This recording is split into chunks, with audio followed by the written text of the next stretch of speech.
Shalom familia, gracias por acompañarnos en un estudio más aquí en la Biblia en su contexto. Estamos repasando lo que es la porción esta semana que se llama Kitizá, que va de Éxodo capítulo 30 al verso 34, verso 35. Y esta porción que se llama Kitizá en el español se traduciría como cuando hagas un censo. Es una porción bastante interesante, no es tan larga la porción, pero hay muchísimos temas y esta porción es muy conocida por el becerro de oro. Y también está lo del censo, pero más que nada se identifica con el becerro de oro. No nos vamos a enfocar en el becerro de oro, ya le hemos dedicado un estudio aquí en la Biblia en su contexto, así que te invito a que te suscribas y busques en el canal el estudio que hablamos sobre la Biblia, perdón, el becerro de oro, que lo analizamos en su contexto cultural y cómo influenciaba en la vida del Israel en ese momento y cómo también en nuestras vidas, y es bastante interesante. Así que los invito a que busquen ese estudio. Y este caso me quiero centrar, recuerden que en este ciclo nos vamos a enfocar en los mandamientos. Vamos a seguir profundizando en los mandamientos, ya que hay muchos mandamientos y que necesitamos dedicarle tiempo. Recuerden que hemos empezado también el año pasado una serie que se llamaba eh, Restaurando el alma, que estaba basado en el Salmo 19, que nos dice que la ley de Dios es perfecta y restaura nuestra alma. Es la herramienta que Dios nos ha dado para restaurar nuestro ser interior, es estudiar sus mandamientos.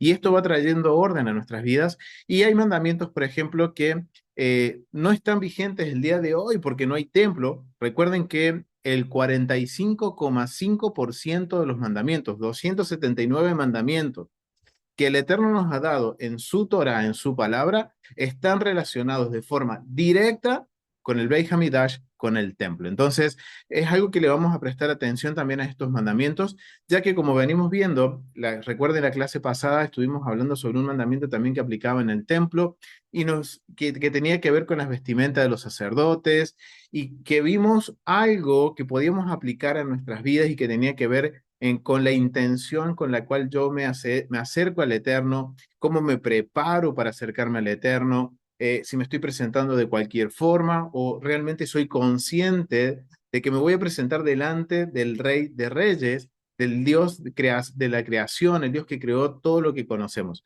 Y eso fue bastante interesante. Entonces vamos a seguir la misma línea. En esta porción hay mandamientos que están relacionados con el templo y principalmente con el servicio diario, la ofrenda continua, que empezó a hablar de la porción pasada, se empezó a hablar sobre la ofrenda continua y nos empezó a dar algunos mandamientos que estaban relacionados a esa ofrenda. Hoy vamos a ver uno de los mandamientos en esta porción que se encuentra en Éxodo capítulo 30, verso 17 al verso 21. Así que vamos a leerlo. Quiero invitar a Cami y a Maxi que puedan leerlo. Ahora yo les comparto la pantalla. Ahí, permítanme un segundito. Pero antes de leerlo, quiero que consideremos para estudiar el mandamiento la metodología de estudio. Esto es bien interesante, familia, porque es algo, una herramienta que es útil para nosotros. Vamos a considerar, obviamente, como vamos a estar hablando del templo, vamos a estar usando lo que es espacio sagrado, entendiendo los espacios sagrados de Hashem, el cómo funcionaba el espacio sagrado, y esto es bien interesante. Y también el contexto del templo, en la escalera educativa. Porque si yo entiendo esto, voy a poder comprender la esencia del mandamiento y poder tratar de buscar un principio o entender el principio que aplica sobre ese mandamiento y traerlo a Torah a primera persona, traerlo a mi vida y ponerlo por práctica. Y eso es lo que es el desafío que tenemos, familia, al ser una cultura que nacimos apartada de la Torah y que hoy, por gracia y misericordia de Dios, por los méritos de nuestro Mesías Yeshua, tenemos la bendición de compartir y aprender sobre los mandamientos, ¿ok? Así que vamos a leer, Cami, Maxi, adelante vamos a leer del capítulo 30, del verso 17 al verso 21. La fuente de bronce. Habló más Adonai a Moshe, diciendo, harás también una fuente de bronce con su base de bronce, para lavar, y la colocarás entre el tabernáculo de reunión y el altar, y pondrás en ella agua, y de ella se lavarán Aarón y sus hijos las manos y los pies. Cuando entren en el tabernáculo de reunión, se lavarán con agua para que no mueran. Y cuando se acerquen al altar para ministrar, para quemar la ofrenda encendida por Adonai, se lavarán las manos y los pies, para que no mueran. y lo tendrán por estatuto perpetuo, él y su descendencia por sus generaciones. Amén. Amén. Gracias, Maxi. Miren qué interesante. Vamos a analizar, vamos a desmenuzar estos versos. Miren qué interesante. Empieza hablando, habló Adonai a Moisés y que le da la instrucción de que haga una fuente de bronce. Algo que llama la atención y algo que pude leer y que se los voy a compartir un poquito más adelante es con respecto a este utensilio de la fuente de bronce. Porque vemos que este utensilio, la introducción viene a ser dada después de que se dieron todas las instrucciones de todos los utensilios que se iban a usar en el servicio en el templo. No se habla antes de una fuente para que los sacerdotes se laven sus manos y sus pies. Recién aparece aquí. Y recién aquí se les dice a Moisés, haz una fuente de bronce con su base de bronce. ¿Para qué? Con una función que tiene que estar ubicada. Miren lo que dice. Nos da la ubicación. Dice, y la colocarás entre el tabernáculo de reunión y el altar. Y pondrás agua en ella. ¿Para qué? Para que Aarón y sus hijos laven sus manos y sus pies cuando entren al tabernáculo de reunión y ellos empiecen a servir. ¿Para qué? Para que no mueran, ¿ok? El mandamiento que vamos a analizar es justamente este, del versículo 19 y el versículo 20. Pero es interesante ver que para que este mandamiento esté en práctica o que se pueda, Aarón y sus hijos lo puedan hacer, hay que fabricar una fuente de bronce. Y esto es bien interesante, pero vamos a enfocarnos primero en el mandamiento, de tratar de entender el mandamiento. Miren, el mandamiento, como les decía, es el mandamiento 106 del listado que tenemos el Tarjeta Mitzvot, que son 613 mandamientos. Es un listado, pero bueno, es una idea para que nosotros tengamos una idea de los mandamientos, familia. Y miren, la esencia del mandamiento es un mandamiento que aplica para hombres. Coanim tiene que ser sacerdotes y solamente aplica en el templo. La esencia del mandamiento es un mitzvot que los Coanim, los sacerdotes, se laven sus manos y los pies cada vez que entren al Jejal, es decir, al lugar de servicio, o cuando ellos vengan a realizar un servicio en el Beit Hamidash, en el templo. O sea, cada vez que los sacerdotes entran en función, cada día tienen que hacer una santificación. Acá vemos que en el español dicen que se tienen que lavar las manos y los pies. En sí es una santificación. Ahora, esto tiene que ver con el servicio cotidiano, porque vemos que dice que cada vez que realicen un servicio, tienen que lavarse las manos y los pies. Leyes. Miren lo que dicen con respecto a la ley de este mandamiento. Uno debe lavarse incluso si está ritualmente limpio cuando llegue allí. Es decir, los sacerdotes recuerden que al comenzar el día ellos hacían un baño ritual, un mikve, que eso era digamos que estaban en un estado de pureza ritual, pero a pesar de eso ellos tenían que hacer el lavamiento de manos y de pies. Una vez que un Kohanim comenzaba a trabajar, ya no necesitaba lavarse entre un servicio y otro, a menos que tomara una siesta, hiciera una necesidad o abandonara el área del Beit Hamidash en cualquier momento del día. Es decir, una vez al día, antes de iniciar podemos decir, su servicio, hacían este procedimiento. Aquí nos da un resumen de cómo era este procedimiento. El procedimiento de santificación o de lavamiento de las manos y de los pies era el siguiente. El Kohanim ponía su mano derecha sobre su pierna derecha y su mano izquierda sobre su pierna izquierda y se lavaba las manos y los pies juntos mientras estaba de pie. Se construyó una gran palangana de cobre especial con caños, según lo especificado por Hashem, y se colocó entre el Jejal y el altar. Se llenaba de agua todas las mañanas. Este misbot, los sabios, el Hazal, los sabios, aprendió que una persona debe lavarse las manos antes de cada uno de los 3 rezos diarios de Shaharit, Minha y Ma'ariv. Esto es como los sabios, o sea, entendiendo cómo funcionaba en el templo, ahora entendemos por qué, por ejemplo, cuando leemos las oraciones de Shaharit en la mañana, las oraciones matinales al despertar, dice que tenemos que hacer un Netilat Yadayim, un lavamiento de manos. Ahora ya sabemos de dónde viene podemos decir, este ritual, esta tradición que hemos adoptado en ciertos momentos por ejemplo, cuando oramos, cuando estamos en la mesa de Shabbat y hacemos el lavamiento de manos, proviene de este mandamiento, que obviamente es algo que aplica para los sacerdotes, pero los sabios tomaron el principio, el ritual y lo trajeron a nuestras vidas para que sea un memorial para nosotros, ¿ok? Y por eso dice que los sabios dicen esto, 3 veces al día, cuando uno se debería de presentar en la oración matinal, en la oración de la tarde y en la oración antes de dormir, deberíamos estar haciendo el lavamiento de manos. Esto es necesario, aunque no sepa con certeza que sus manos se han vuelto inmundas. Antes de que los Kohanim reciten la bendición sacerdotal, también los Kohanim también deben lavarse las manos, ¿ok? Perspectiva del mandamiento. El propósito de este mismo es magnificar la gloria del Beit Hamidash, del templo, y todos los servicios que se realizan allí. Ok, miren qué interesante. Ese es el mandamiento que vamos a estar estudiando esta semana. Ahora, al considerar lo que es en la metodología de estudio, espacios sagrados, contexto templo, nos podríamos preguntar, ok, ¿dónde? Porque solamente nos dice, se ubicará el lavacro o la palangana de bronce entre el altar y el templo. O sea, entre el edificio del templo y el altar se colocará lo que es el lavacro. Eso es el dónde, o sea, podemos poner dónde, exactamente dónde en el templo. ¿Y cómo era? Acá más o menos nos dio el mandamiento una introducción de cómo ellos se hacían el lavamiento de manos y pies. Ahora, esto nos menciona que tiene que ver también con el servicio diario. ¿En qué momento del servicio diario se hacía?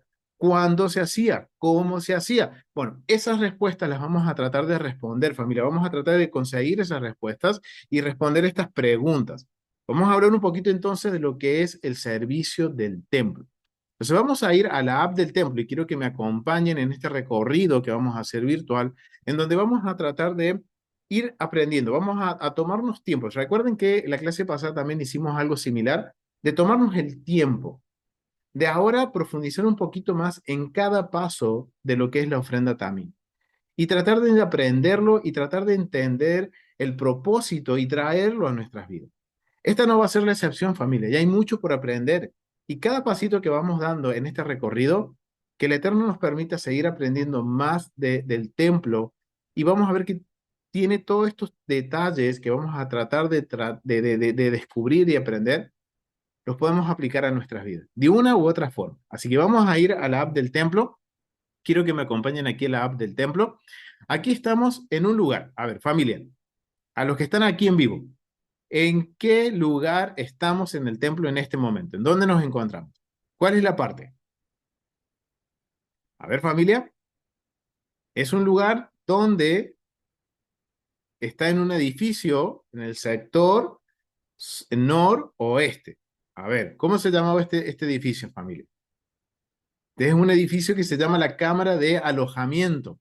Es el lugar donde dormían los sacerdotes. Y aquí comenzaba el servicio continuo. La ofrenda tamid comenzaba desde este lugar, desde esta cámara en donde dormían los sacerdotes. Y aquí es donde ellos cada mañana se levantaban, se preparaban, hacían el baño ritual, que está justamente en los sectores de los túneles. Vamos a ir hacia allá para que ustedes vean y podamos verlo. Ellos cada mañana se levantaban, se alistaban, descendían aquí a los túneles que están por debajo de este edificio e iban al mikve que se encontraba en este lugar. Ellos hacían aquí su purificación ritual, cada mañana hacían aquí su baño ritual, salían, se vestían y esperaban a que el encargado de las suertes, el encargado del servicio en el templo, los llamara para que ellos pudieran, disculpen aquí, ahí está, eh, pudieran hacer el servicio. Ahora, hay algo que me llamó mucho la atención, porque ellos esperaban aquí a que por esa puerta viniera el encargado y los llamara para ir a hacer las suertes. Ahora quiero hacer un paréntesis, familia, aquí. Quiero hacer un paréntesis con respecto a esto de las suertes. Y necesito de su ayuda. Necesito que ustedes me ayuden a definir qué es la suerte. ¿Qué entendemos con echar suertes? ¿Cómo lo entendemos nosotros? Quiero hacer este paréntesis porque acá hay algo que es bien interesante que debemos aprender y no solo eso, sino que también tiene que ver con esto del mandamiento de lavarse las manos y los pies. Familia, ¿qué entendemos por suerte? A ver, ¿qué me pueden decir ustedes? ¿Qué significa las suertes? ¿Cómo consideramos nosotros suerte? Echar suerte. ¿Qué es? ¿Qué sería para nosotros? Muchas veces es algo que lo tenemos eh, relacionado con el azar, el destino, con que, qué suertudo esa persona. O sea, siempre lo estamos viendo desde un aspecto que, ok, dichoso aquel que fue escogido, pero fue por cuestiones del destino. Acá dice mi hermano que sea la elección, sino una orden. Dice que sea la elección sin un orden. O sea, exactamente. Muy bien, Maxi. Bueno, eso. Dice que sea la elección sin un orden. Interesante. Era una forma en la que Dios elegía. Pues sí, también. Sí, era una forma, muy bien, mi hermana. Un privilegio. Acá dice mi hermano, no existía la suerte. Elección de Dios. El deseo del propósito el deseo del propósito que quiera. Interesante. Pero como vemos, siempre nosotros vemos que la suerte está relacionada con algo que se escapa de que nosotros podamos manejar. Es como decía aquí mi hermano, la elección sin un orden. Es un privilegio, es algo que fue azaroso, fortuito, eh, pero esto que tiene que ver con el servicio del templo. Porque miren qué interesante, porque humanamente, recuerden que la primera actividad del servicio era retirar las cenizas del altar. Era un gran honor retirar estas cenizas. Y entonces, humanamente podríamos decir que todos se preparaban, todos estaban listos, iban al sorteo y, y como echaban suertes, era al azar, elegían de forma al azar, entonces podía caer en la suerte en cualquier persona. Y eso es lo que nosotros entenderíamos con la definición que tenemos de lo que es suertes. Obviamente sabemos que detrás de todo esto está Hashem, está el Eterno. Pero miren qué interesante algo que dice el tratado Tamid, y esto es como inicia el servicio diario, que nos va a enseñar que quizás la suerte a nivel humano lo podemos asociar con el destino, con elegir sin una elección sin un orden, que podemos ver que es un privilegio que adquirió sin merecer otra persona. Ok, ¿será tan así?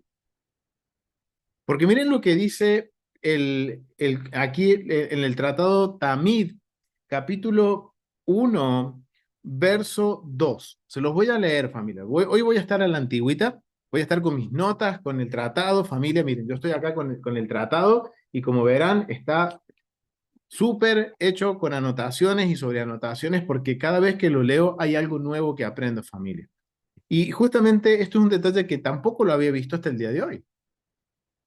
Por eso quiero hacer este paréntesis, porque vemos que aquí hay algo bien interesante que el Eterno está haciendo. Quizás humanamente podemos entender que la suerte es así, como escoger sin un orden, un privilegio sin merecerlo, son cuestiones del destino, del azar, son cuestiones sí, del azar. Pero miren lo que dice. Tamid 1:2. El que quiera retirar las cenizas del altar madrugaba y tomaba el baño de purificación antes de que llegara el encargado. ¿A qué hora llegaba el encargado? No siempre a la misma hora. A veces, con el canto del gallo, que tenía que ver con el Gabini, ¿ok? Que era el pregonero, el que daba anuncio de que iniciaba el servicio, o un poco antes o un poco después. El encargado llegaba y golpeaba con los nudillos en la puerta donde estaban los sacerdotes. Y aquellos le abrían y le decían, venga el que ha hecho el baño de purificación y eche la suerte. Echaban suertes y tocaba a quien tocaba. Pero miren qué interesante el detalle como empieza este comentario de la Mishnah. Dice, ¿quién? Miren, el que quería retirar, el que quiere retirar, ¿qué tenía que hacer? Madrugar y tomar el baño de purificación. Y entonces cuando iban a echar las suertes, ¿a quién escogía Dios? ¿Quién escogía? ¿A cualquiera? ¿O escogía al que había madrugado y tomado el baño antes que todo, se había hecho un esfuerzo adicional. Humanamente puede decir, le puede tocar a quien le quiera tocar,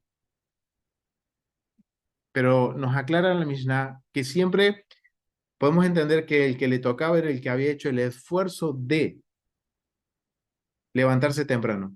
Quizás el encargado no sabía quién era, porque él llegaba y todos ya estaban vestidos, todos estaban listos, ya todos habían hecho su baño de purificación, estaban listos para ir a hacer el servicio. Pero sí Hashem, el Eterno, sabía quién había hecho ese esfuerzo extra de levantarse temprano en la mañana, de que realmente quería hacer esta parte del servicio. Entonces Dios los escogía. Obviamente que era a través de la suerte, que después vamos a ver, ya vamos a ir al lugar donde hacen la suerte y cómo era que hacían la suerte, pero vamos a ver que el Eterno escoge quién hizo el plus, esa milla extra. El que demostró, y esto tiene conexión con lo que veíamos en la clase pasada, de, de la intención en el corazón, qué es lo que lo motivaba, el realmente el querer hacer esto para el Eterno. Y recuerden que este primer servicio era el mayor honor que tenía un sacerdote en el templo, de retirar las cenizas del altar y que esto conllevaba también que él tenía que vestir vestimentas de menor valor y tenía este gran honor de estar solo, porque vamos a ver que él estaba solo al momento de retirar las cenizas, en un momento que la verdad yo me imagino ese momento de estar frente al templo, a la puerta de entrada, en la oscuridad, porque esto empezaba muy de mañana, antes de que saliera el sol, solamente iluminado por el fuego que estaba prendido, el único fuego que estaba prendido en el altar, que era el más pequeño, que era la llama tamid, la llama continua. Entonces imagínense ese privilegio que tenía el sacerdote. ¿Era para cualquiera? Quizás humanamente, si lo vemos como definimos suertes, sí, como dice al final, aquí el tratado dice, le tocaba a quien le tocara. Ok, sí, pero el Eterno no iba a permitir que le tocara a alguien que se levantó tarde y que hizo todo tarde. No. El Eterno escogía al que madrugó, tomó el baño antes que todos y estaba listo antes que todo con la intención de, yo quiero ese gran privilegio. Ese privilegio de servirle al Hashem, y wow, y así comenzaba el servicio de los sacerdotes. Así es como ellos comenzaban. Y aquí cierro el paréntesis, porque es algo que quizás muchas veces no estamos nosotros entendiendo lo que es esto de las suertes. Y vemos que es la forma en la que el Eterno expresa su voluntad, y el Eterno ha visto el corazón de este Kohanim que quiso honrar al Eterno, que quiso acceder a este gran privilegio para hacer este servicio. ¡Wow! Es algo que tenemos que meditarlo, familia. Es algo que nos tiene que ir, tenemos que estar reflexionando sobre esto. Entonces, así comenzaba el servicio. Así comenzaba el servicio de los sacerdotes. Y miren lo que vamos a seguir leyendo. Vamos al app del templo, familia. Vamos al app del templo. Y dice que llegaba el encargado, cogía las llaves, abría el portezuelo, dice, esto estoy leyendo Tamid capítulo 1 verso 3, abría el portezuelo y entraba en el atrio del templo por la cámara del fuego, es decir, que todos los sacerdotes, él entraba por aquí, esta es la cámara del fuego, la cámara del alojamiento también, y se reunía con los sacerdotes.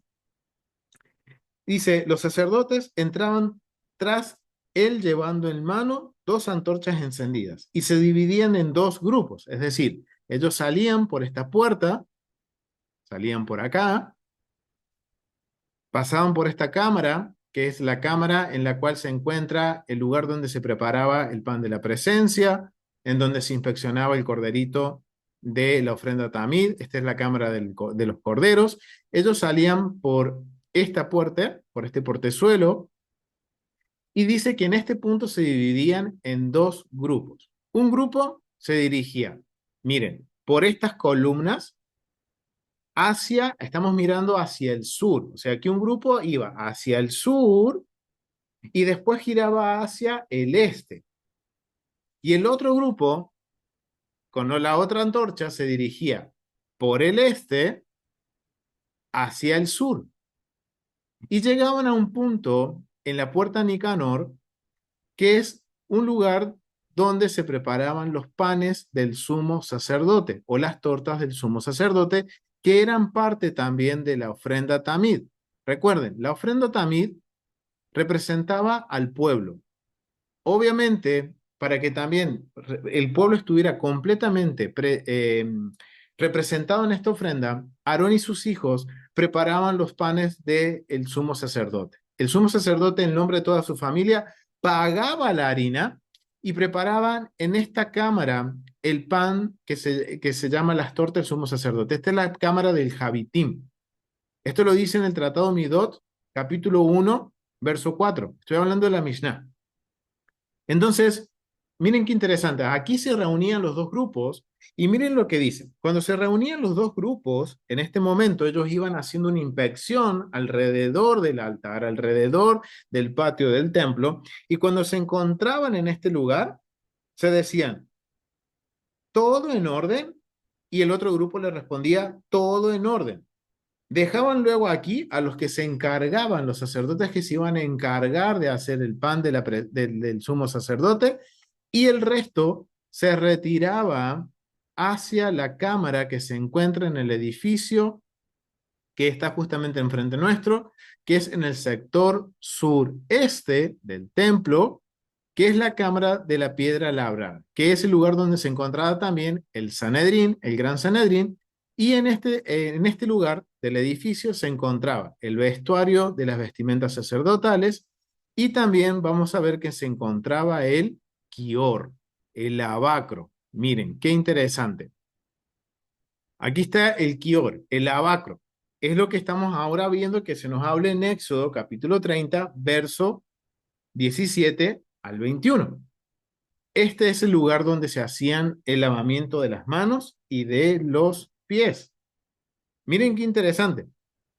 Hasta aquí llegaban y este también era el lugar donde se reunían los sacerdotes para echar las suertes en el día y repartir cada uno de los servicios de la boda que se hacían en la ofrenda tamid.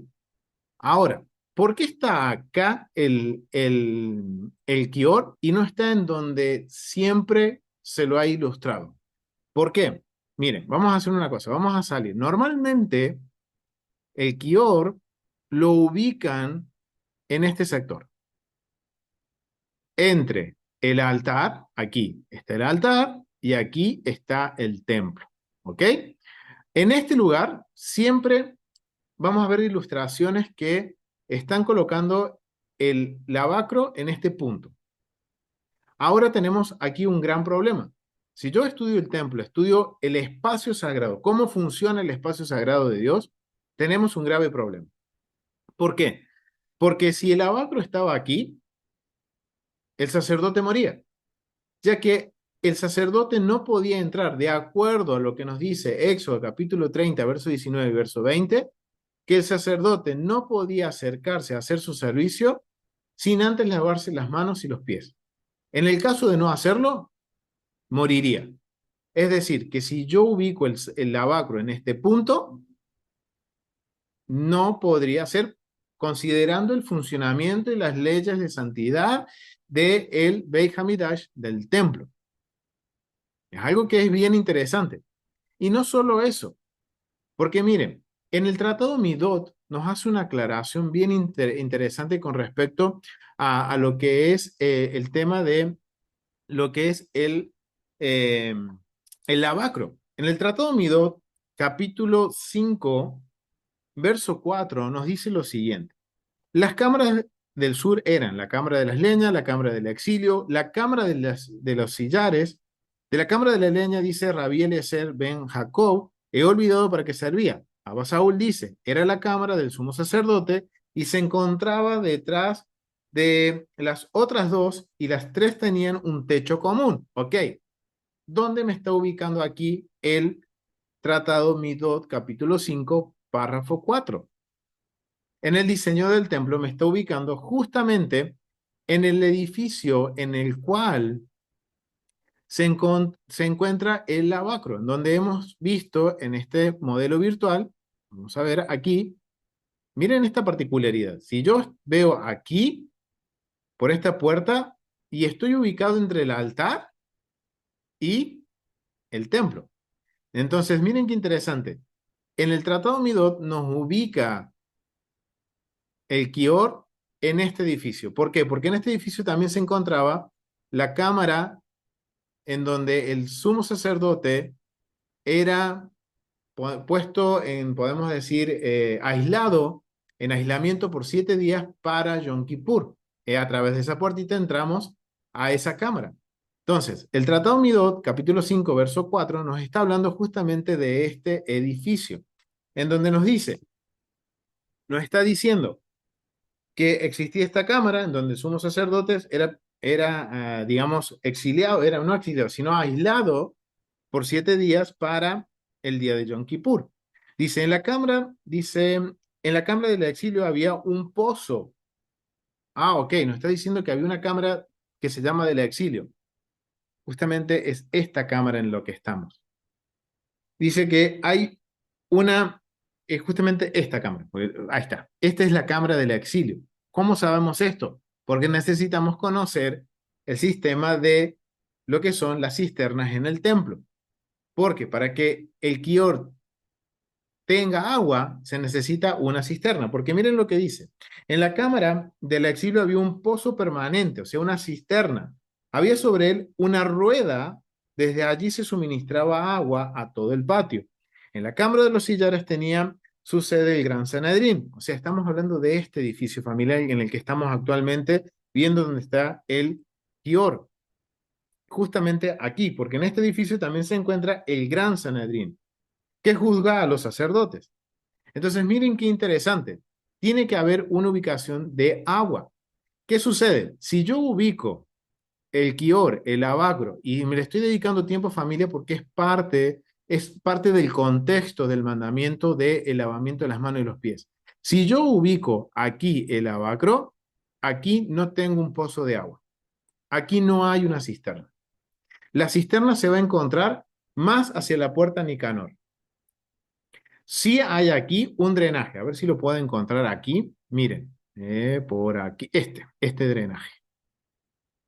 Solamente aquí hay un drenaje que lleva el agua de las lluvias que caía del techo del templo, pasaba por este drenaje y se dirigía hacia una de las cisternas que está hacia el este en este caso, del templo, que era la cisterna 28, que se encuentra ahí y que es parte también de donde se tomaba el agua de lo que es el Kior. Y dice que el Kior tomaba el agua a través de una bomba. O sea, hoy nosotros le llamamos bomba de agua. En ese momento era una rueda que tomaba el agua y llenaba el Kior. Recuerden que todo esto de que lo que es purificación ritual tiene que ver con aguas que tienen que estar en constante movimiento. Entonces, ¿cómo se soluciona?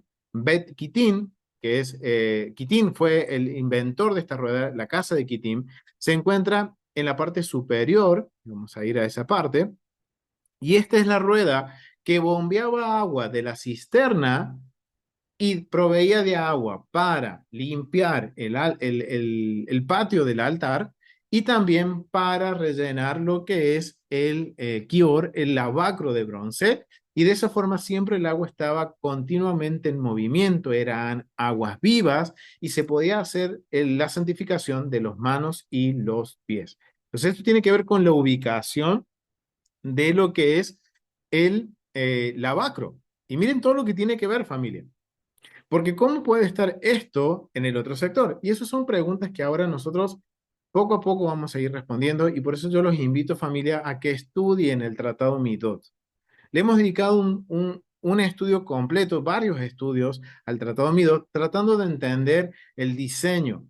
Recuerden que Ezequiel capítulo 43, del verso 10 al 12, nos ordena como Israel que estamos volviendo, arrepintiéndonos de nuestros pecados, avergonzándonos de nuestros caminos, que se nos da esta recomendación de estudiar el templo, las entradas, las salidas. ¿Por qué? Porque hay algo aquí en el diseño que podemos aplicar a nuestras vidas, familia. El templo, tanto en su diseño como en su funcionamiento, nos da grandes lecciones de vida, familia. Y podemos traerlo a Torah primera persona. Y justamente vamos a tratar de traer esto del lavamiento de las manos. Ya miren, en el paréntesis que hicimos de la suerte, ahora aprendimos algo. Espero poder haber dado a entender de que la suerte no es que no exista, sino que depende de un factor, familia. Depende del factor de que uno tiene que hacer, uno tiene que dar esa milla extra. Y esto lo podemos conectar, justamente estamos en Purim, familia, en la semana de Purim hemos pasado Purim. Y también se habla en Purim de echar suerte, familia. Que quizás ante los ojos del mundo, de humanamente, la suerte es como algo azaroso, algo que es una elección sin un control, es algo que podemos decir, no lo merecía esa persona, ok, pero ¿quién tiene la última palabra? Es Hashem, y Hashem está viendo, y obviamente hay que hacer, y si analizamos ahora Purim, ¿qué tuvo que hacer? La reina Esther, ¿fue escogida a suerte o qué pasó con Esther?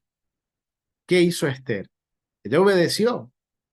Después, para que el pueblo de Judá las suertes sean cambiadas, ¿qué aconteció? Tuvo que ayunar, tuvieron que ayunar, hasta la reina tuvo que ayunar. Es decir, que el factor de la suerte, humanamente sí, podemos verlo como que es algo fortuito, pero para el Eterno no es fortuito. Es la forma en donde Él expresa su voluntad y expresa a esa persona que hizo, puedo entenderlo como esa persona que hizo lo que tenía que hacer.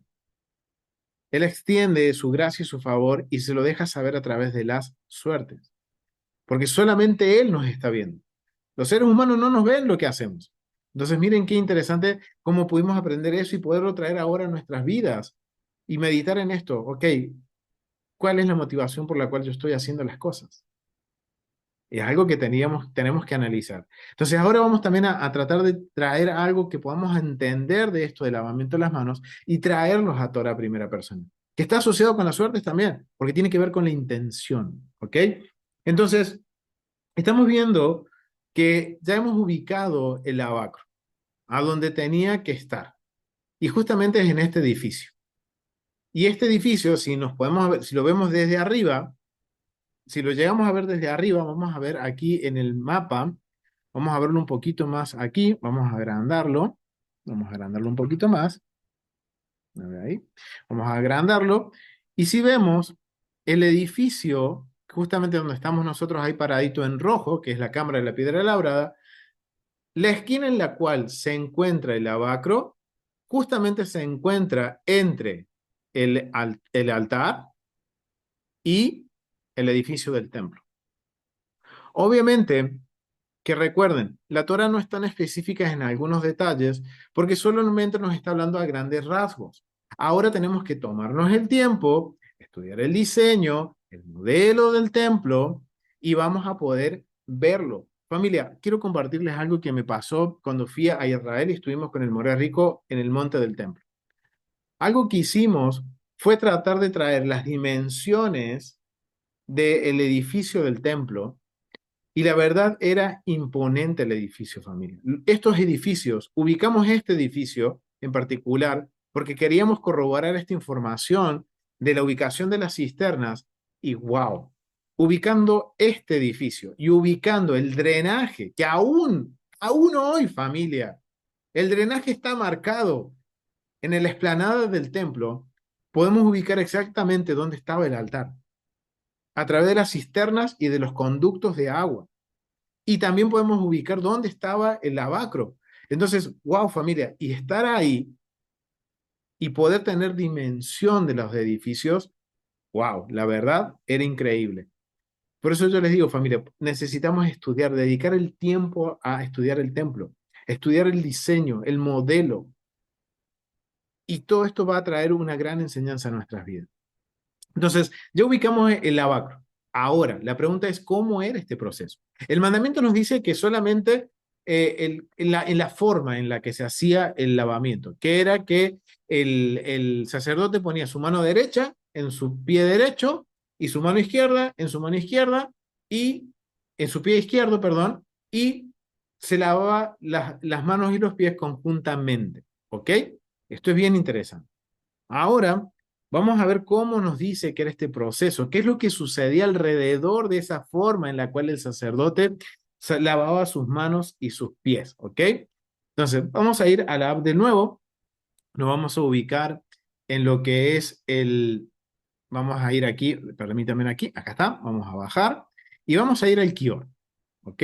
Vamos a ir al Kior, que se encontraba en la casa de Beit Aptinas, que era también la familia que hacía el incienso, y la casa donde estaba la rueda se llama Beit Kittim, la casa de Kittim, ¿ok? Y aquí estamos en el lavacro. Ok, primer paso, antes de lavarse las manos y los pies los sacerdotes, lo primero que se hacía era aquí, se reunían en una rueda, aquí alrededor del encargado, y cada uno de los sacerdotes levantaba en sus manos, hacía lo siguiente, levantaba un dedo o dos dedos. ¿Por qué? Porque el encargado no contaba las cabezas de las personas. Recuerden que nadie puede contar personas en la Torá.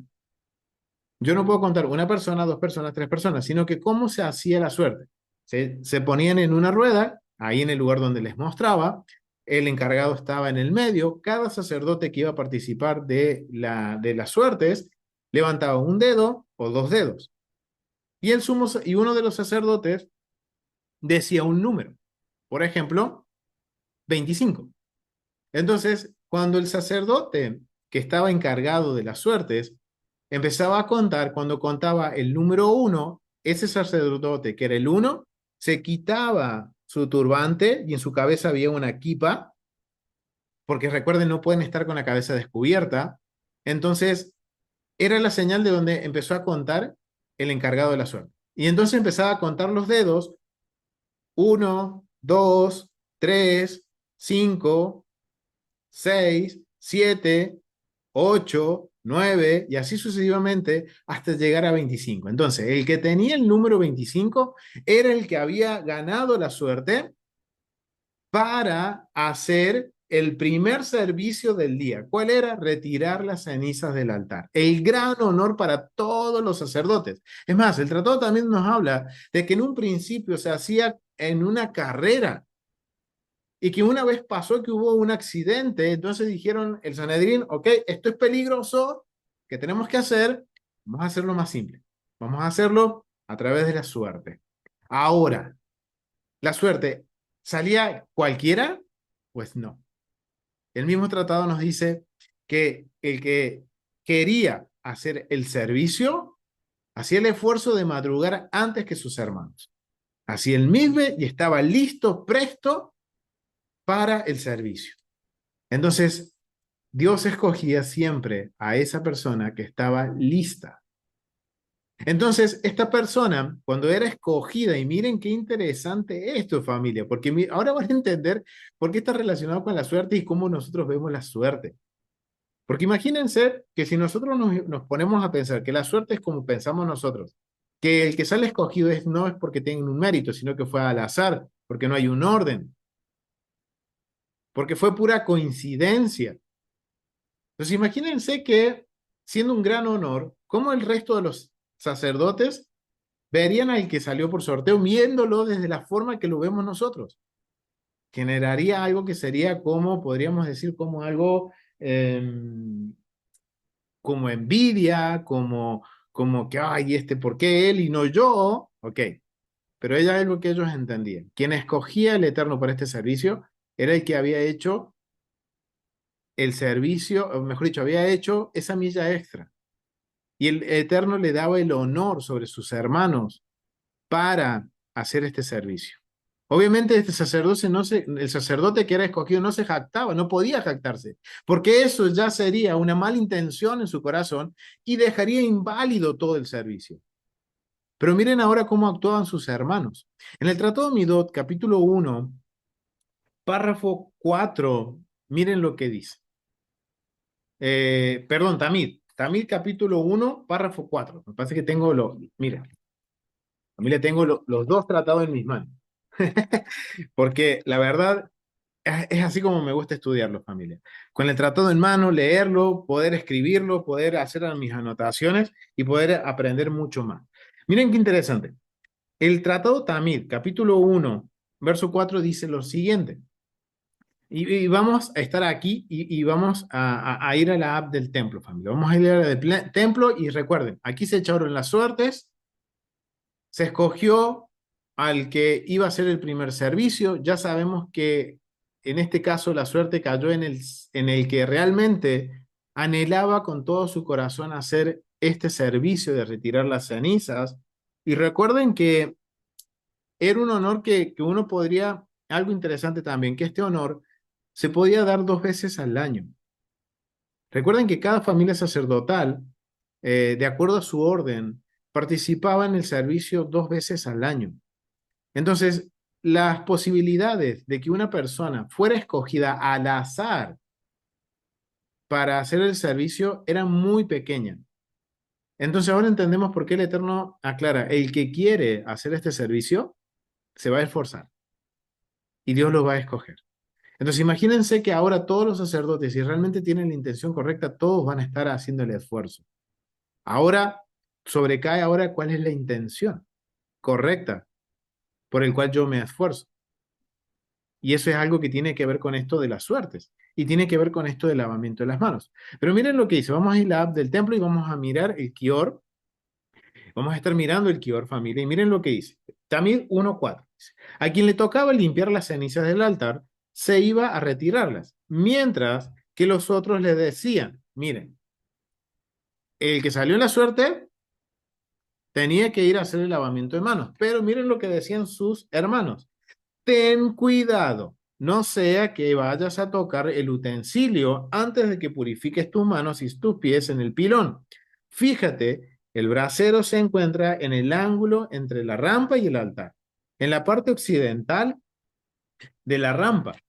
Ninguno entraba en él, ninguno entraba con él, ni él llevaba lámpara en su mano, sino que caminaba a la luz del fuego del altar. No lo veían ni oían su voz, pero una vez que percibían el ruido de la máquina de madera que había hecho Ben Quitín para el pilón, decían, ha llegado la hora.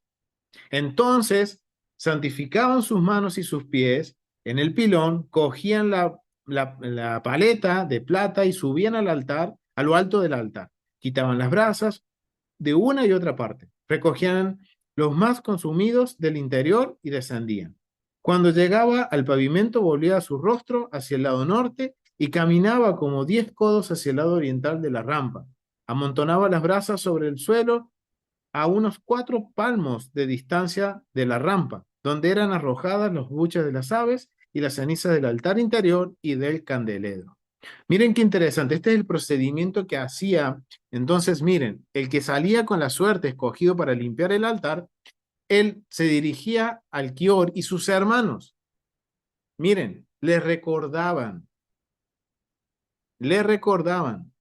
ten cuidado, no te olvides de hacer el lavamiento de manos y pies.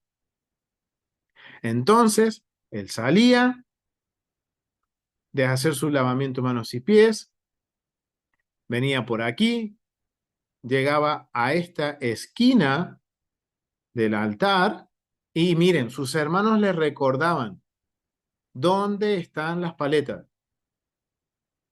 ¿Por qué? Porque puede ser en la emoción que uno se olvide, sino que también ellos tenían que asegurarse de que el servicio se hiciera de la forma correcta, porque dependían del primer acto que hiciera este sacerdote. Entonces los sacerdotes les indicaban que tuviera que buscar las paletas, él subía por la rampa, retiraba las cenizas del altar y que obviamente había un utensilio que estaba en el instituto del templo, que lo pude ver, que era un utensilio que era como un pequeño carrito en donde se ponían las cenizas, él las retiraba y las colocaba en el lado este del altar a una distancia de 10 codos a 4 palmos de la rampa. O sea que como por este sector hacían esta, podemos decir, montaña de cenizas que se habían retirado del altar. Y después se iban agregando aquí las cenizas de lo que era la limpieza del altar interior del incienso, como también las cenizas de la menorá se colocaban aquí. Y después el sacerdote que había hecho este servicio cambiaba sus vestimentas a vestimentas regulares y retiraba esto y lo llevaba fuera del templo en un lugar puro en donde se tiraban estas cenizas, ¿ok? Pero miren, todo comenzaba con el lavamiento de las manos y de los pies.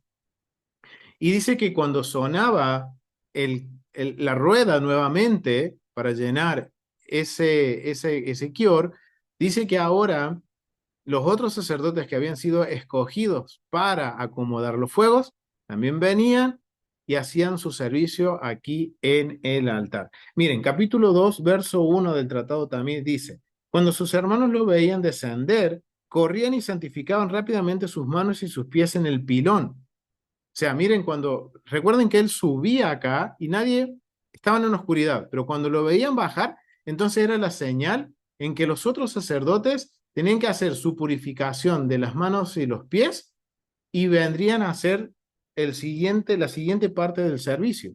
Cogían los rastrillos y los ganchos y subían al altar los miembros de los animales sacrificados y las piezas grasientas que no habían sido consumidas al atardecer las ponían al lado del altar. Si en los lados no había cabida, los colocaban en la zona circular de la rampa. Es decir, miren cómo todo estaba sincronizado. El sacerdote, y aquí voy a hacer una corrección porque yo dije recién que los sacerdotes escuchaban y subían a hacer la segunda parte de la ofrenda también. No, quien escuchaba el llenado de del Kior era el que iba a hacer la limpieza de las cenizas del altar. Cuando él escuchaba ese ruido, era el tiempo en donde él tenía que ir a hacer la purificación de sus manos y sus pies. Subía solo al altar, lo limpiaba. Estaba en un momento, imagínense, en la madrugada, en oscuridad, estaba solamente encendido uno de los fuegos, alumbrando el velo, que realmente era una obra de arte. Yo los invito a que vayan y busquen en el tratado Midot un estudio que hablamos sobre el velo, que es información que nos compartió el Moré Edgar Ramos y Wow Familia. El velo era una obra maestra, una obra de arte tan particular que dependiendo cómo le daba la luz del altar, reflejaba distintas figuras como un holograma y se parecía al cielo. Dice que se podía ver el universo. Por eso le dicen a este velo el cielo. Imagínense como los hilos de oro brillaban en la oscuridad con esta lámpara y este sacerdote a solas con el Eterno, limpiando su altar. Era un gran honor, porque el honor también era porque el retirar las cenizas significaba de que el día anterior había sido un día en donde el pueblo de Israel había expresado en su máxima expresión su agradecimiento al Eterno. Y habían llevado tantas ofrendas que esta montaña de ceniza era tan grande, entonces ese era también un privilegio. Y wow, familia, eso es algo increíble, familia. Y vemos cómo ahora el lavamiento de manos está todo dentro de este servicio de la ofrenda continua.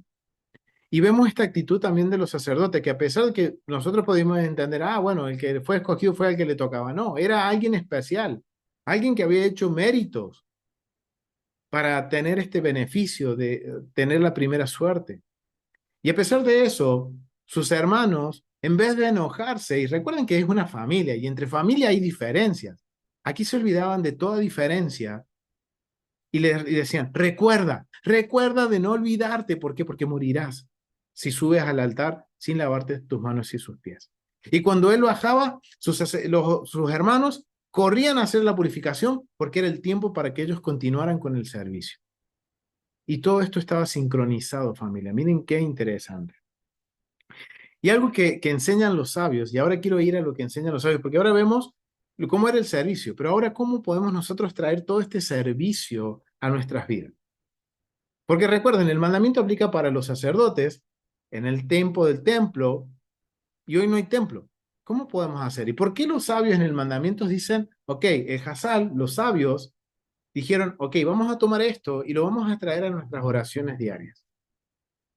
Porque tiene que ver con la intención, familia. Miren, les voy a compartir esto que encontré en el Humash, edición Sion Levi, que habla sobre justamente sobre esta opinión de los sabios y cómo podemos entender esto que vimos en el templo, cómo traerlo a nuestras vidas. Miren, comentario que hizo Ramban.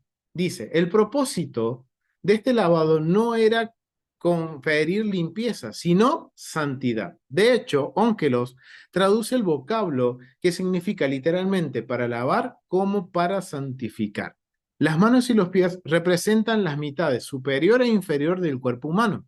O sea que al santificar las manos y los pies es como un simbolismo de que ha santificado todo su cuerpo. Y al santificarlas, los siervos de Dios expresan su devoción. Miren lo que dice Rambam, cómo lo entiende él.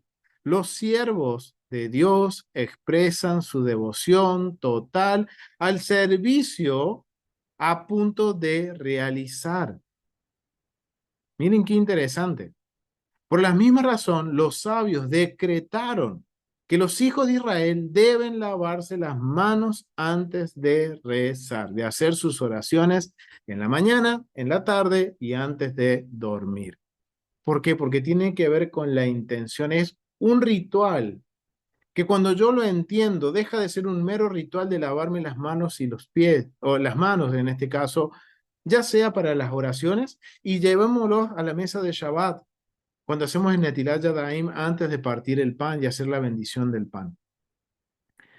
Es un ritual que demuestra la expresión de nuestra devoción hacia el servicio que vamos a hacer, es decir, nuestra devoción para aquel que hacemos ese servicio. Y por eso los sabios dicen, ok, lo vamos a traer aquí a las oraciones. No nos vamos a olvidar de esto. Ellos lo entienden que es más que un mero ritual, sino que es más que nada una expresión de nuestra devoción. Y cuando vamos al cótel, por ejemplo, en Israel, vamos a ver que antes de entrar al cótel, uno se tiene que hacer el lavamiento de las manos y puede entrar. Hace la bendición del Netilat Yadayim y entra a orar en el templo. Ahí en el cótel, digo, ¿no? Entonces, miren qué interesante. Miren cómo lo ve Rambam. Sforno dice lo siguiente. No se menciona el lavacro, kior, con los otros utensilios de los capítulos precedentes porque su función difiere de los mismos. Los otros objetos y vasijas tenían como misión que mediante su uso la presencia divina residiera en el tabernáculo, mientras que el lavatorio servía para preparar a los Juanim para realizar su función. Ahora entendemos por qué se hace esta separación entre los utensilios para el servicio y este utensilio que solamente se utilizaba por los sacerdotes. Es para hacer esta distinción. Los utensilios tenían el objetivo de ¿qué? De que la presencia divina reside en el tabernáculo, es decir, hacerlo de la forma correcta para que Dios diga, ok, voy a habitar en medio de ustedes. Pero el lavacro es solamente para el uso de los sacerdotes. Y miren lo que dice aquí este otro comentario. A la vez que sus pies, el por qué era las manos y sus pies. La conjunción indica que las manos y los pies deben ser lavados simultáneamente. En ocasiones, el Kohanim coloca su mano derecha en su pie derecho y los lava así. Luego sigue el mismo procedimiento con su mano izquierda y pie izquierdo.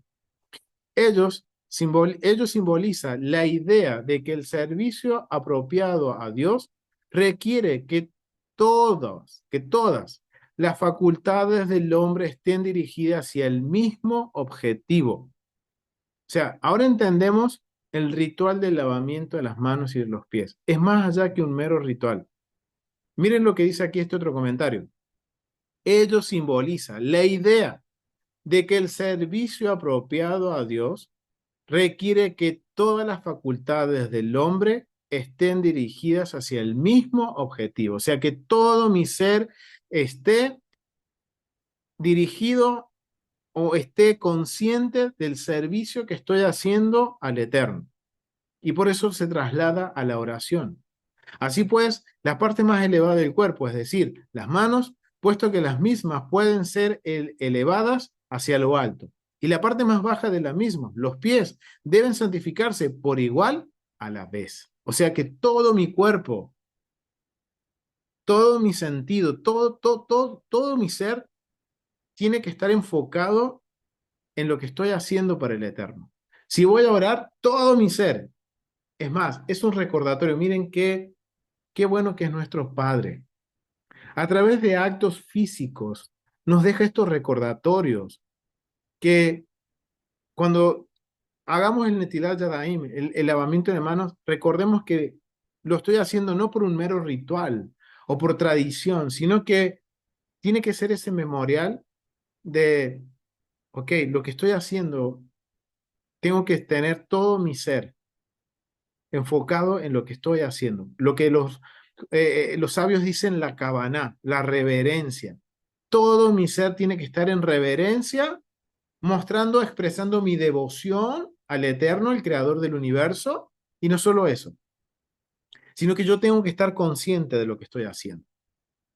Ahora entendemos que el lavamiento de manos es más que un mero ritual. ¿Y saben qué? El rey David entendía esto. El rey David, en uno de los salmos, expresa la esencia del lavamiento de manos. Si vamos a lo que es el salmo, vamos a ir al salmo 24, familia. Vamos a leer el salmo 24 y quiero invitar a mi hermana Daisy León que lo pueda leer. 24, listo. Dice acá, de Yahweh es la tierra en su plenitud, el mundo y todos los que moran en él, porque él estableció sus fundamentos en el mar y la afirmó con ríos. ¿Quién subirá al monte de Yahweh? ¿Quién estará en su monte santo? El de manos limpias y corazón puro, que no ha jurado por su alma falsamente ni ha hecho juramento con engaño. Este recibirá la bendición de Yahweh y la justicia de Dios nuestro Salvador. Tal es la generación que busca y espera la manifestación de tu presencia, oh Elohim de Jacob. Levanten, oh puertas, sus cabezas. Levántese, oh puertas eternas, porque entrará el Rey de las glorias. ¿Quién es este Rey de las glorias? Yahweh fuerte y valiente, Yahweh poderoso y guerrero. Levanten, oh puertas, sus cabezas. Levántense, oh puertas eternas, porque entrará el Rey de las glorias. ¿Quién es este Rey de las glorias? Yahweh de los ejércitos. Él es el eterno Rey glorioso. Amén. Gracias, mi hermana. Miren qué interesante. El rey David conocía la esencia del ritual de lavamiento de manos. La mejor expresión que podemos encontrar bíblica de lo que es el lavamiento de manos, del por qué, la esencia del lavamiento de manos, nos lo da en un salmo el Melech David, el rey David. Recuerden que Moisés, podríamos entender que Moisés recibe el diseño del templo celestial y lo tiene que reproducir en la tierra. Pero el rey David recibe aún algo más, que es el servicio. ¿Por qué? Moisés recibe el diseño, tanto para el tabernáculo y también para los posteriores templos que se iban a levantar en la tierra prometida. Pero ahora David no solamente recibe esos diseños, sino que también el Eterno le envía revelación de cómo va a ser el servicio. Y David, antes de que hubiera un templo, David dejó el servicio estipulado de cómo sería, cómo se administrarían podemos decir, las órdenes sacerdotales. Gracias, mi hermano Aldo. Primera de Crónicas, capítulo 24. ¿Cómo sería el canto de los levitas? ¿Quiénes cantarían? ¿Cómo se haría? Todo lo dejó detallado el diseño. O sea, a Moisés se le reveló el edificio, mientras que a David se le reveló el servicio, los pormenores del servicio. Y David entendía este pormenor. Miren, ahora entendemos, en Éxodo se nos está hablando de que los sacerdotes tienen que lavarse las manos y los pies. Se nos dice por qué no. Hoy podemos entenderlo y podemos decir a una manera introductoria, porque seguro hay mucho más por seguir aprendiendo. Podemos entender lo que el Melech David, el rey David entendía, y miren que en simples palabras el rey David nos dice, ¿quién subirá al monte de Adonai? Está hablando del templo. David no vio el templo. ¿Y quién estará en el lugar santo? dice, el limpio de manos y puro de corazón, el que no ha elevado su alma a cosas vanas, ni jurado con engaño. Él recibirá bendición de Adonai y justicia del Dios de la salvación. ¡Wow! Lo que los sabios nos acaban de enseñar con respecto a lo que significa para la sabiduría israelí el lavamiento de manos, que es más que un mero ritual, la mejor definición la tenemos en el Salmo 24, familia. La tenemos aquí en el Salmo. Entonces, ahora entendemos que lo que estamos haciendo es más que un mero ritual. Es un recordatorio, es una forma lúdica que el Eterno nos enseña, hey, nos llama la atención. Recuerden que lo que están por hacer por este servicio, digamos, vamos a entrar en una oración, vamos a orar, vamos a hacer nuestra shaharit. Algo que tendríamos que considerar, familia, de hacer este lavamiento. Pero ahora que ya entiendo el por qué y qué hay detrás de este ritual, es algo que me recuerda que, ok, antes de entrar a hacer mi oración de la mañana,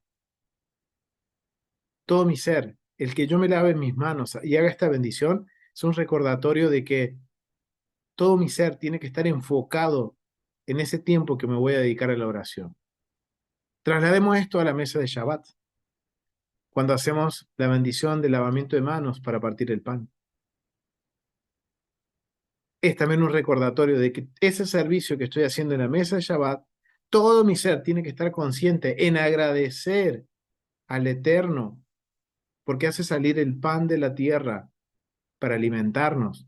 Nos envía la doble porción en Shabbat para que podamos disfrutar en familia y en Shalom y apartarnos de todos nuestros afanes y preocupaciones. No es solamente, ok, me lavé las manos, ¡pum! Como dicen en Colombia, un chulito, un visto, un ok, lo hice. No, es algo más, familia. Y muy probablemente es lo que en la mente de Yeshua y en la audiencia de Yeshua estaba en Lucas capítulo 11, verso 38, verso 42. Porque tenemos un acontecimiento en donde los fariseos le dicen a Yeshua, ¿por qué tus discípulos no se lavan las manos antes de comer pan? Ahora, recordemos lo que significa el lavamiento de manos, el ritual de lavamiento de manos. ¿Y qué sucede? Bueno, vamos a leerlo. Cami, Maxi, pueden leer Lucas capítulo 11. Voy a compartirles aquí la pantalla. Vamos a ir a Lucas capítulo 11 del verso 38 al 42. Adelante, Lucas mi hermano. 11, del 38 al 42. 38-42. Dice, el fariseo se asombró al ver que no se lavó antes de comer. Entonces el maestro le dijo, ustedes los fariseos limpian el exterior de la copa o del plato, pero su interior está lleno de rapiña y de maldad. Necios, el que hizo lo de fuera no hizo también lo de dentro, pero den con misericordia de las cosas que están dentro, y verán que todas las cosas les serán limpias. Pobres de ustedes fariseos, porque diezman la menta, la ruda y toda hortaliza, pero pasan por alto el juicio y el amor de Adonai. Es necesario hacer estas cosas sin pasar por alto aquellas. Amén. Amén. Gracias, mi hermano. Miren qué interesante. Dice que el fariseo, cuando lo vio a Yeshua que no lavó sus manos antes de comer, se sorprendió. ¿Cuál es? Mire, ¿será posible que Yeshua está confrontando a los fariseos? Y sabemos que los fariseos en ese punto, en el primer siglo, los fariseos habían caído más en la ritualidad que en la esencia del mandamiento, en la esencia del ritual, sino que ya se estaban yendo más a lo ritual y que, ok, hice esto, pum, listo, cumplí. ¿No será posible que Yeshua también sabía lo que el rey David sabía, de que el lavamiento de manos es más allá que un ritual, sino que también es una expresión de mi ser interior, de lo que hay en mí, del por qué hago, de las intenciones? Y justamente está hablando de eso, de las intenciones. Le dice por dentro, o sea, muy, muy lindo por fuera, muy lindo los rituales, muy lindo el adorno del ritual. Muy bien, se lavan las manos. Primero la derecha y después la izquierda, 3 veces. Pero ¿qué hay adentro? ¿Realmente ese acto ritual está haciendo una transformación en mi vida? ¿O qué está haciendo? Es solamente, ok, para que me vean que me lavo las manos y me lavo las manos antes de comer, me lavo las manos antes de orar, ¿O realmente es algo que lo estamos haciendo con conocimiento de causa y sabemos que tiene que este acto de lavarme las manos y pronunciar la bendición tiene que expresar lo que hay dentro de mí? ¿Será posible que Yeshua esté confrontando a los fariseos? Porque no es la primera vez, sino que también había otra vez, si no me acuerdo, si no mal no recuerdo en Mateo, que dice que estaban en el campo y los fariseos le salieron en Shabbat y le salieron al cruce y le dijeron, ¿por qué tus discípulos no se lavan las manos y para comer el pan? Ok, ¿no tendrá que ver con esto? ¿No será una advertencia para nosotros hoy en día, familia, de que sí, hagámoslo ritual, pero prestemos atención, familia, del por qué lo hago? Que no se convierta en simplemente en una tradición para nosotros o en algo, ok, hay que hacerlo y lo hago, pero nunca pregunté por qué, porque nunca lo entendí. O se termina convirtiendo en algo tan habitual que lo hago de forma robótica y automática. Yeshua está confrontándolos en esa forma, diciéndole, ok, sí, ¿el ritual está mal? No, Yeshua no está diciendo que el ritual está mal, sino que está diciendo lo que está mal es la intención que hay detrás del ritual. Ahora es una invitación a que nosotros analicemos cada vez que hacemos algo para el Eterno, analicemos cuál es nuestra intención, cuál es el propósito, por qué lo hago, por qué lo quiero hacer. ¿Es porque realmente yo quiero demostrar mi devoción a Él y mi agradecimiento a Él? ¿O es porque, ok, me toca hacerlo? Ok, bueno, porque todos lo hacen, yo lo hago. ¿O porque quiero verme que soy ritual, que hago todos los rituales? Familia, es tiempo de que empecemos a analizar todo esto, familia, y es una invitación a cada uno de nosotros, y me incluyo, de analizar el porqué. Y justamente en esta porción, familia, se escoge a los levitas. ¿Fue por suerte que los escogió? ¿Que Dios escogió a los levitas por suerte? Pues no, dieron esa milla extra. Ellos decidieron, a pesar de que eran sus hermanos, decidieron, vamos a defender el honor del Eterno. Pues así, familia, tiene que ser nuestra vida. Es algo que tenemos que entender.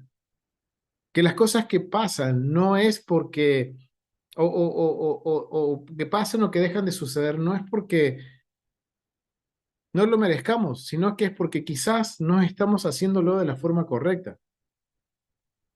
Y necesitamos reevaluar la intención, el propósito del por qué quiero hacer las cosas.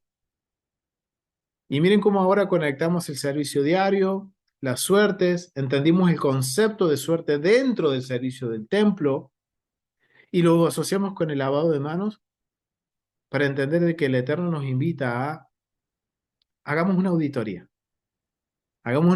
de por qué hago las cosas y una invitación a seguir descubriendo más sobre lo que muchas veces podemos decir, esos son rituales de hombre. Familia, no son rituales de hombre. Dios lo ha instituido. Éxodo capítulo 30 instituye el lavado de manos. Lo explicas David en el Salmo 24 de la mejor forma que lo podamos llegar a expresar. Es nuestra muestra, podemos decir, física, de que nos vamos a presentar delante de Hashem con un corazón limpio y una mente pura, delante de Él. Y ese es lo que simboliza el acto del lavamiento de manos. Wow, mucho por aprender, ¿no es cierto, familia? Mucho por seguir aprendiendo. Y miren, estamos volviendo, y ustedes dirán, uy, pero este hermano está siempre con la ofrenda continua. Familia, recuerden, como les decía en un principio, el 45,5% de los mandamientos está asociado al templo. El próximo libro, libro de Levíticos, voy a ser generoso, 90% del libro de Levíticos está asociado al templo. Escritos del primer siglo, referencias del templo a por montón. Familia, tenemos que dedicarle el tiempo. Tenemos que dedicarle el tiempo. Y por eso, familia, yo los invito a que sigamos estudiando el templo, que puedan ver todos los estudios que están aquí en la Biblia en su contexto. Son estudios que son gratuitos, familia, para que puedan verlos de forma introductoria, empezar a tener un primer contacto. Tratado Tamid, que es el de la ofrenda continua. Los invito a que lo lean y que lo tengan en mente y lo tengan presente para los próximos estudios de las porciones y para cuando entremos al libro de Levítico. Tratado Midot, que tiene que ver con las medidas y el diseño del templo. Le dedicamos tiempo. Shabbat en el templo. Hablamos sobre el tratado Shabbat, de cómo era el Shabbat en el templo. Tratado Yomá, Yom Kippur. Hagan ese estudio, familia. Léanlo, véanlo, estudien ese tratado. Porque tanto tratado Yomá, Tamid y Midot van de la mano y nos van a dar un panorama completo de lo que es el servicio del templo. Así que yo los invito a que lo busquen y lo vean. Te suscribas al canal La Biblia en su contexto y compartas estos estudios, familia, porque la verdad nos ayudan a seguir aprendiendo todos juntos e invitar a otros a que puedan estudiar junto con nosotros. Así que, familia, lo vamos a dejar hasta aquí. Ha sido un gusto compartir este tiempo. Nos vemos la próxima semana en un nuevo estudio en el libro de Éxodo. Shalom, familia. Nos vemos.